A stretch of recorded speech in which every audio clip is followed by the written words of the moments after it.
Hey everybody, today I'm going to be reviewing the 5-in-1 Beauty Care Massager. I have always wanted to get one of these, so I'm really glad that I finally have one. I typically have dry skin and sometimes I have blotchy red skin, so this is a great option. If you use a lot of makeup like foundation, eye makeup, mascara, anything like that, this does recommend to wash your face first. But then after you use, you wash off most of your makeup, you can use this type of product. So this one is your basic brush, and I think it's great. It does have the low and the high speed. I just need it to go in there.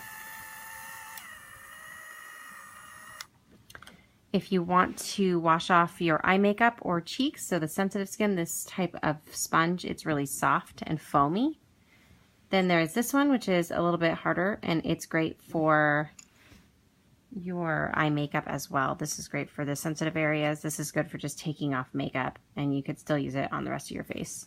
This is going to be an exfoliator, so if you do need to remove any of that rough, dry skin, this truly will rip it right off. So that's great if you need to remove the dead, dry skin. And this is a massager, so it does massage your skin, and I think it's great for avoiding aging and helping with wrinkles. It kind of just stimulates that area on your face to kind of increase blood flow to that area of your face or all over. So this is a great option too. Even if you don't have wrinkles, it's a great preventative measure. To change it, you just pull one off. It's pretty easy. And then you put the other one on, just like that. That's secure. And there you go. And then to wash it, I just rinse it with lukewarm water.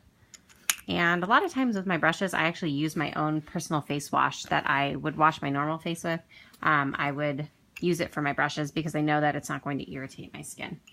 So that's what I would recommend. And then of course, just air dry on a clean towel. So yeah, I think it's a great product. It's very comfortable on my face, and I just definitely want to share this all with you. Thanks so much.